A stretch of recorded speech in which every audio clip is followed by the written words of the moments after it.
Welcome to the Beyond Divorce Embracing Change podcast. My name is Michael Flores, and I will be your host while we explore the complex journey of divorce with empathy, insight, and practical knowledge. Whether you're contemplating separation, in a divorce, or looking for support post-divorce, our episodes provide expert guidance, stories, and strategies to help you through every step of the process. We are actual therapists, helping clients who sit on our couches every day through their difficulties of divorce. You are not alone. Join us as we delve in and find solutions that give you hope again. We're glad you're here. This podcast is not intended to replace legal or personal help. This podcast is for informational purposes only. Well, good day, everyone. We're back here with another episode. The title of this episode is What Kids Want 101. This will be for kids ages 12 to 18. We had a previous podcast episode with kids a little younger, so this one is for kids 12 to 18 is what we're typically focusing on here. So just want to make sure that you're aware of that as you're listening through. We have Jen back. Hello. Hi, Jen. How are you? She's going to help us today to go over this particular episode. And our goal really is to get information to you that's specific about just kids in general at this age.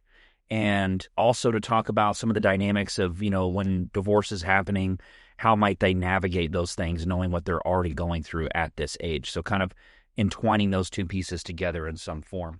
Mm-hmm. So I want to first off say thank you for being here. Please subscribe to the podcast to get all the latest episodes. You can find us on Spotify. You can find us on Apple Podcasts. You can find us on YouTube. You actually can watch the video on YouTube, which is really awesome. So those of you that are actually watching, thank you for doing that. I get much more from seeing things too. So I do appreciate all the views that we've had. We've had a lot of listeners, a lot of viewers coming in lately, and it's just been amazing, the outpour of that and compliments out in public that we've heard from people. So that's a good thing. Yes, it is. I like it. Yeah, let's keep it up. Let's keep getting the information out there. Exactly. To these listeners. Okay, well, let's get right into it. Jen, should we start with just some considerations for 12 to 18, or should we start with something like developmentally, physically? Where should we begin with talking about kids 12 to 18? I think when I think of them, I think of their development and the stages they're going through when they're adolescents. We've all been adolescents. Our parents have, we have. We all go through the same process, but it's always a little different for everybody. And, I think there's a lot of things going on from 12 to 18. Right. Like our bodies are completely changing into adulthood. And, there's that, and then puberty fun that we all have to deal with. But there's a lot of physical, emotional, mental things that are going on that we don't always think about. Right. Kids are interesting. And I see a lot of adolescents who they struggle with how they look and how they feel. And they're trying to figure out what that is. Then on top of that, when you add a layer of divorce, you're adding to that pressure of who am I? What am I doing? How am I going to do this? Right. And I think it's really important to think about where the kids are.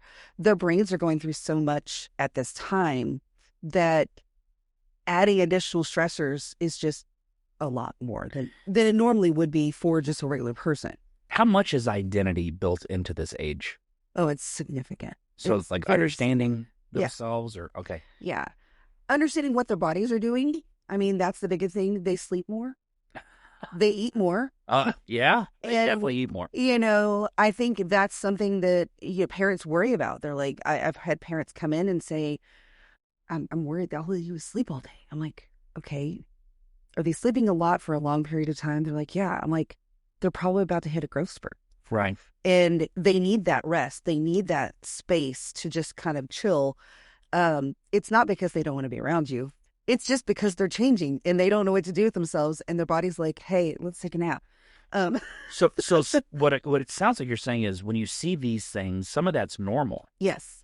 However, when you add the layer of a divorce that could be going on, you might see that exaggerated. Exactly. Yeah. It gets, well, it can be exaggerated, but it also can feel more personal.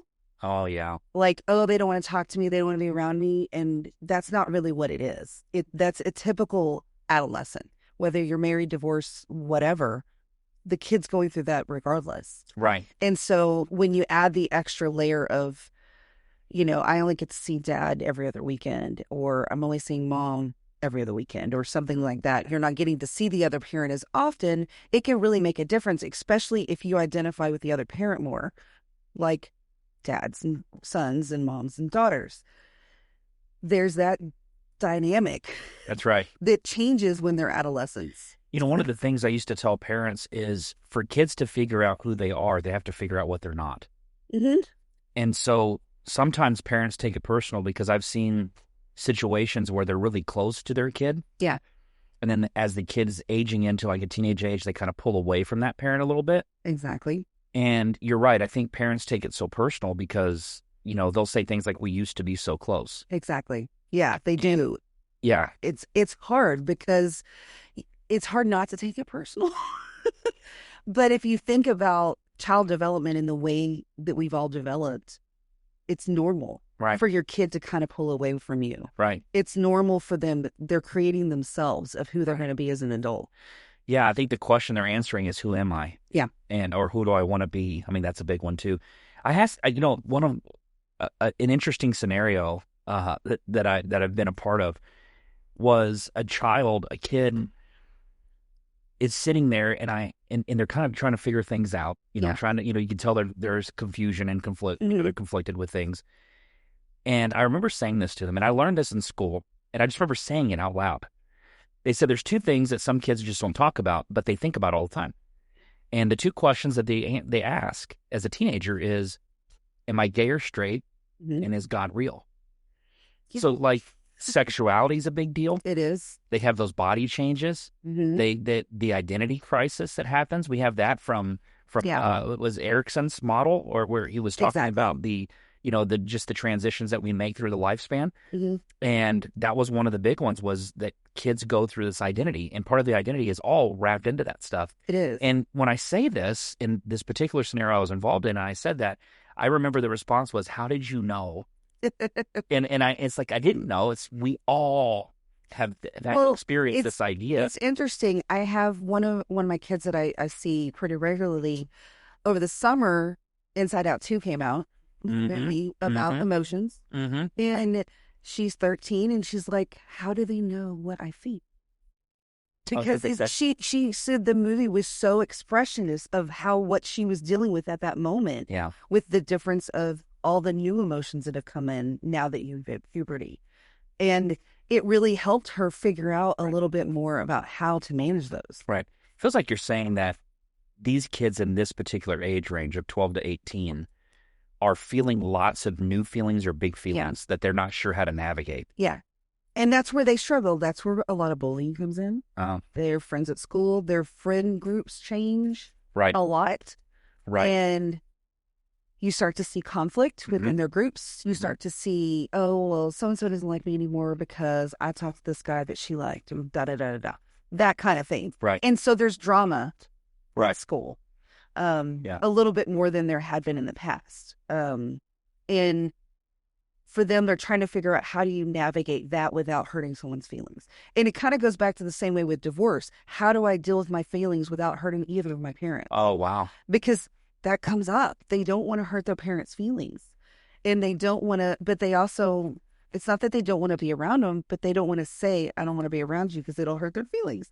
Right. So now I have a weird question to ask you, which is, do you suppose kids at this age hit the pause button on their own development through divorce because they're navigating their parents' issues? Yes.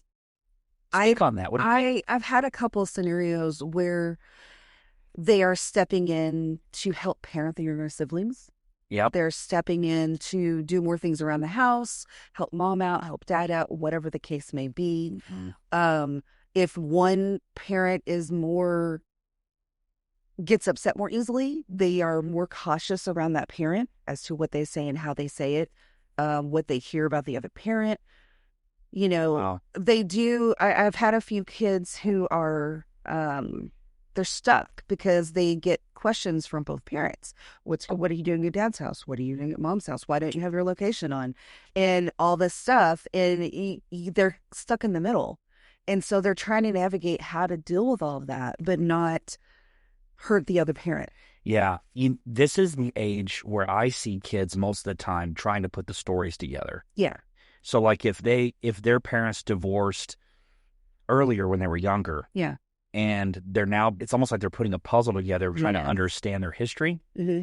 And that's what I see. Yes. The younger ones typically kind of just, the lack of understanding everything and kind of just in their own world, in a sense. They're just like, well, my mom and daddy aren't together anymore, and they're just living their lives. And I think they still have questions. Yeah. But I've noticed that the kids that start with questions in an earlier age is because they've been overshared with. There's been too much information. Yeah.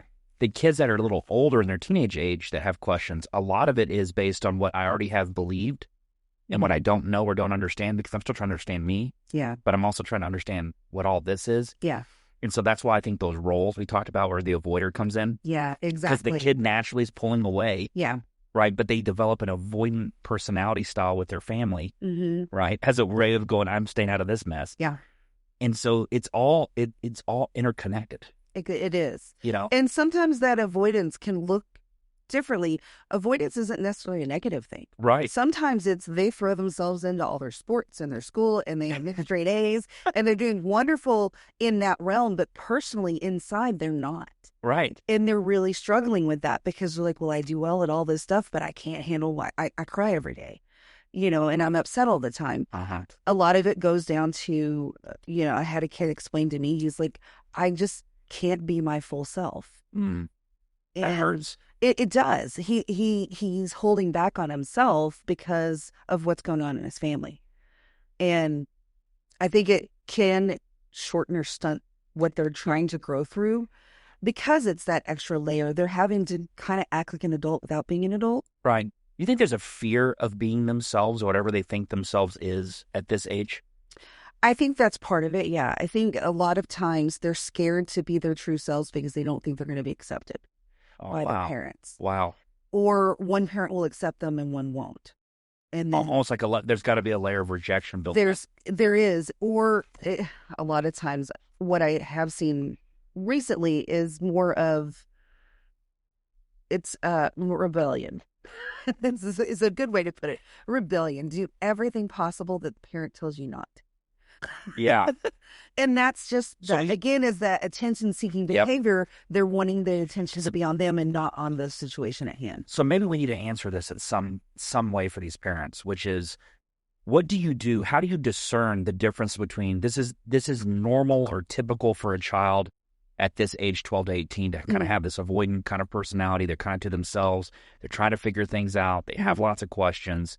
They're piecing together their own identity. That part being normal versus, is this a result of the divorce? Yeah, like it's hard. I was going to say. Yeah, it's a hard thing to decipher because there is so much going on. I think a lot of times with kids, they're trying to find their independence. Right. Yet they're dependent at the same time. And, one of the things that happens sometimes in divorce is they actually get more independence because the parents are off dealing with their own issues and the kids kind of left to their own devices and basically has to take care of themselves, get themselves up for school, get themselves ready for school, do all of their own things, especially once they start driving, they're on their own. Correct. And the hard part with that is parents tend to treat their child like an adult. But not quite an adult yet. So would you encourage parents when they get into this age range, like, to look for, when you see a major change in behavior versus assuming what it might be, ask, like, hey, I noticed this change. Yeah. Right? I just want to make sure we're good. Yeah. I see that you're hanging out in your room more. Or I see that you don't make time for us a lot. You want to hang out with your friends all the time, and that's fine. But I just want to know if I'm missing. I think there's a couple things that parents can do. I think one, they can ask questions and say, hey, is there anything going on that I don't know about? Is there anything, dealing with the school? Is there something going on that outside of what we're dealing with right here? Right. Also giving them that reassurance that, parents are going to figure out the big stuff. It's not up to them. I think a lot of times the kids feel like they have to choose. Yeah. And that may be because someone asked them to, but also reminding them they don't have to choose. Yeah. They should be able to have both their parents. I've actually said that before in a session. I have too. Yeah, I've said something like, do you feel like you have to hate one to love the other? Mm-hmm. And boy, do the kids, I get two different types of reactions. I get the one reaction, like I either get the real defensive no. Yeah. Or I'll get it feels that way sometimes. And that's what I'm like, man, the kid's trying to figure themselves out and they're stuck right in this mess. And so that's why I asked about that pause button. Mm-hmm. So, I'm so glad you brought the independent piece up, because really what should parents know? Let me ask you this. What should parents know is most important for a child in this age, so that while they're in divorce, you can still help foster a healthy level of independence of the child to grow up? I think the biggest thing is understanding. Yeah. Giving them a little bit of grace, a little bit of space to figure that out. Mm-hmm. And not, I think the biggest thing is just to not take it personal, not feel like it's an attack on you. Right. You're talking about the parent? The parent. Okay. The parent not taking it personal, that if your kid wants to go hang out with their friends all the time, that is normal. And most kids do. Now, obviously, at the same time, having some boundary limits. Create some boundaries with your kids. Say, okay, yeah, you can go out, but what night of the weekend do you want to have dinner with me? And putting it where, yes, you can do this, but you can also hang out with me some. And that way you kind of build in the fact that you have a little bit of family time. Right. But they also have the space and time to do what they want with their friends. So with teens, there's a really unique thing. I liked what you said there, because there was a really creative thing that came up in a family where what was offered was, I know you want to, because they go back and forth between homes, been doing that for years, have a preference for one home versus another. Yeah. Of course, one parent says that home is completely freedoms. The other parent says they're too strict. Yeah. And so usually. It's just, it's like they want to avoid, it's more fun and easy over here and go to bed. I get my own bedtime over here. At this house, I have to go to bed at a certain time. Yeah. And so the parents don't like how each home is run, right? But they don't agree, so they can't figure out how to make that synonymous. So what the child does in this particular case is, this particular parent asks, can we come up with something where I can ensure that I have some time with you on the weekend? Yeah. And of course the kid's like, well, what do you mean? And so the explanation was, let's you and I always talk through it, figure out your schedule, because this particular kiddo works and things like that. Yeah. Big, busy kids. Right, busy kids, work, friends, whatever. Yeah. And what's really cool is they came up with this idea of a default. Mm-hmm. So it's like, if we can't agree on one, then automatically default to, let's say in this case, a Sunday. Yeah. We'll automatically default to a Sunday afternoon starting at 3 o'clock. So if that 3 o'clock on Sunday doesn't work for you to hang out, that's not a problem. We'll pick a different time. Yeah. In the event we can't agree on a different time, we automatically default to. Okay. So what it does is it gives that layer of freedom for the kid, that independence. Yeah. But it also ensures that parent's getting some time with their kid. Yeah. Make sense? Yeah. I thought it was a real creative way to do it. It is. Like having a default. Like, we're going to have a fallback. Yeah. In the event we can't reach one. And I think it's important, because whether kids want to or not, yes, they do need to hang out with their parents some. And I tell kids that all the time. I'm like, they're not, they care about you. They want to spend time with you. Give them a little bit. Yeah. I do the same thing with siblings, younger siblings and older siblings, because they get the older one to the younger. The older one doesn't want to hang out with the younger one because they're younger and annoying. But it's the same thought process, though. It's give each of them space and time to figure that out. One of the kids, most of the kids I see, one of the things that they want the most is space. They want to be left alone. Oh, yeah. And I think that's really hard for parents, especially because they're concerned about how the divorce might be affecting them. And they want to ask questions, but the kid's like, no, I don't want to talk to you right now. It almost is as if parents get so overstimulated by what they're dealing with in the divorce that it gets projected onto the child and they miss it. Yeah. So they see the child's behavior change and they assume it has to be related to the divorce. Exactly. But part of it actually could be just normal. Yeah. Yeah. I don't have a good line to offer to say, how do you tell the difference? So I think I'm going to say this, and I want you to piggyback off this comment. To me, it feels like the best way to navigate that is to say, when you see a major change in your child's behavior, if they're real talkative and they become quiet, they're real quiet, they become super talkative, whatever it might be, some kind of a behavioral change that's observable. And you go, that's different than what I'm used to. Become curious, right? Just see what they offer. You might find more there if you're interested in them. They're the old saying, try to understand before being understood. I think the biggest thing is just asking them in a nice way. Don't be demanding. You know, because that might push them away a little further. You know, asking them, hey, I noticed this change. Is there something that I need to know about? Is there something going on that would be helpful for me to help you? And not assume. You're right. Do not assume that it's about the divorce. It's about any particular thing, because it could be quite normal. And allow the kid to explain themselves. Without reacting. That's the hard part too. Not to react to what the kids are saying. If they're telling you nothing's really going on, I just want to be by myself. So what should they do instead of reacting? Responding. And I think there was one of our episodes a while back about collaborative conversations. Which still sticks in my head, because it really is about responding versus reacting. Responding is actually listening to what they're saying and respond to what they say, not reacting with emotion. Because that, the number one thing I hear from kids is, well, they just get mad. And they're just mad at me. And I'm like, but they're not mad at you. They're just, they don't understand. They were trying to fit the parent. They're trying to understand. They don't know how to do it. The parent doesn't understand. But at the same time, I'm like, have you ever just told your parent, hey, I just want to be by myself right now? Do you think they'll be okay with that? So kids need some autonomy at this age. And autonomy is that big word of some independence. So kids need that at this age. And do you suppose that what kids also need at this age is to feel like their voice has a little bit of, I don't want to say leverage, but it's almost like my words matter more now because I'm older. I'm being heard. Right. And they always say heard. The issue I get into with kids is heard or agreed with.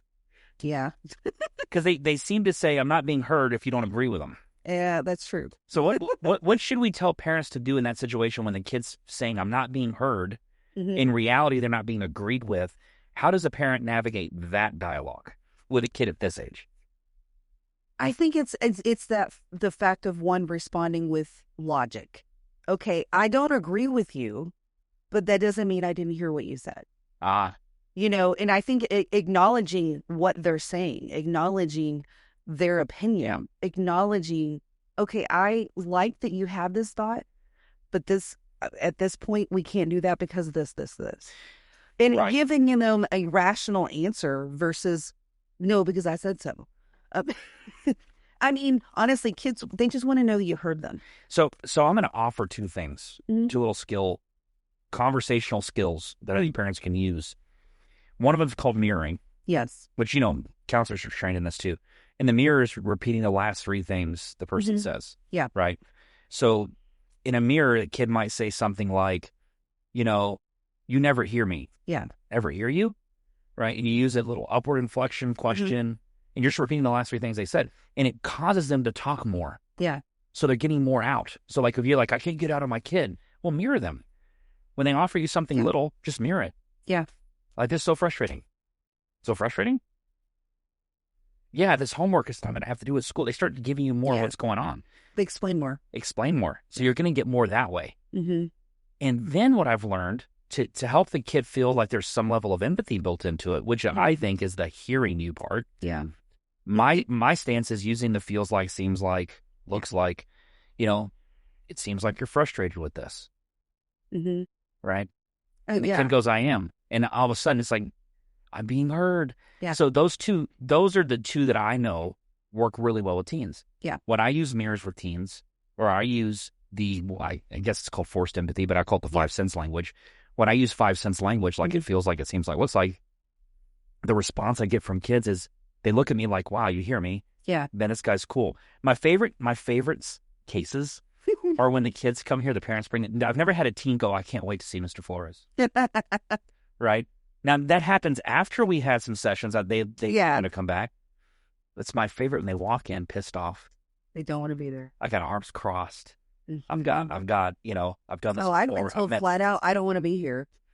Yeah. They forced me to come here. Yeah. I don't want to be here. I don't want to talk to anybody. So how did you respond to that so that the kid felt heard? But it wasn't agreed upon. Like, you're not going to agree, like, you don't need to be here. Yeah. But you had to do something to make that kid seen it heard. What I said to them, like, I understand that. I understand you don't want to be here. I don't know if you have to be here right now. And I explained kind of what my role is and what I want to help them with. I said, this is what I do. This is how I do it. I'm going to be very upfront with you and very direct. All I ask that you tell me the truth, and we can figure this out. Yeah. It may only be a couple sessions, and you're good. Right. So what I picked up on that was I told them I understood. Yeah. I acknowledge what they said. I don't just ignore it. Yeah, I don't ignore it. Well, you got to be here anyway. Yeah. No, you said, I understand you don't want to be here. Yeah. Let me explain my role. And you kind of did it as a soft. Yeah. Yeah, I like that. And that seems to work. Mm-hmm. Right. It does. And a lot of times I'll just ask them a simple question. My favorite question to ask is, what would you want to be different? What would mean you wouldn't need to be here? Have they ever not answered that? I've had one that's like, I don't know. But that's the normal response I get. And I just ask a couple other questions, and then they can start talking a little bit more. And you know what I think parents should hear about this age range? Mm-hmm. Is they have a lot of I don't knows. They're still trying to figure it out, right? I don't know this. I don't know how I feel about this. I don't know what I should study in school. I don't know. Yeah. Right? Should I go to college or not? Yeah. I don't know. They have a lot of I don't know. Yeah. And one of my favorite responses Dr. Robinson uses is, how can you find out? Yeah. Which is putting that back on them to figure this answer out. I did that one day with I think she was 16, and she's like, I don't know. It's like, okay, well, what do you know? I have to ask that. How did they respond? And she's like, she knew what I was doing. Yeah. And she's like, you're getting out of then me. She started talking a little bit more. Yeah. So you do have to, as a parent, when you're dealing with all these things, is kind of think the same way that they are. Yep. And give them a way to explain things without asking them directly, why are you acting like this? That question is very accusatory. Right. Why are you doing this? Why are you doing this to me? And, the kid's reaction is going to be completely defensive. And I've seen it over and over again in some reunification cases where I have, parents and kids together working on their relationship. And that's one of the biggest things I see is that headbutting, because the parent is asking direct questions and the kid is just being defensive. Instead of just asking in a different way, they have found if they ask it a different way, kind of go around it, then they get a better response. That softer approach you were talking about earlier, and navigating through it with them, like seeking to understand them versus you trying to be understood. Yeah. And I think we get into that parent role so much with these kids because we want to like hammer. Yeah. And I think this is the age where if you spend more time as a parent wanting to understand where your kid is, you're going to get more from your kid, which means you can then offer more to your kid. Yes. And so going back to what you said earlier, I was thinking a lot of times what I've learned to do with kids this age, whether I agree with them or disagree with them, is I take an interest in whatever it is they feel, even if I think what they feel is ridiculous. Like there's sometimes it's just misplaced feeling or misplaced anger or misplaced whatever. But if I acknowledge that it's there. Yeah. Right. So I think that's number one. Acknowledging it's there. Mm-hmm. And then if I can make the goal part of the process, because one of my little sayings to kids that go, I don't want to be here, like they come to therapy, I don't want to be here. I go, well, how can I help you get out of here? Oh, I've asked that question. Yeah. What would it take so you don't have to come back? Yeah. Oh my gosh. You're like, wait a second. Like that fits right into their goal. Right. So when you make the conversation about their ultimate goal, which is when a kid's having a high emotional situation, they probably don't want to feel that emotion. Yeah. They're trying to avoid it. So if you just go, man, it seems like you're really upset. And they go, I am upset. And go, help me understand. Mm-hmm. And then just let them flow. Then I agree with it. Acknowledging the way someone feels, honestly, regardless of age, really makes a huge difference sometimes. Do you think it makes a bigger difference at this age? Yes. Why? And the reason why is because teens, they are struggling to express themselves and use the words that they know and use the things that they understand about themselves to be able to say how they truly feel and be okay with it, and Right. for you to be okay with it. If your immediate response is like upset and mad, they're not going to talk anymore because they know that's the reaction they're going to get. And they just clam up. Which is the opposite of what you're wanting them to. Exactly. So let me do a recap here, Okay. because I know we need to wrap up. I'm telling you, I could talk about this for hours. Me too. So let me wrap some things up. Just some takeaways from today. One of the things that's really important to remember is the developmental stage your kids are in from 12 to 18. And please chime in if I say something wrong. But the developmental stage that your kids are in, which is they're going through a lot of personal changes. They're trying to figure out who they are, what life's all about, their identity. This is a big thing to remember, their identity.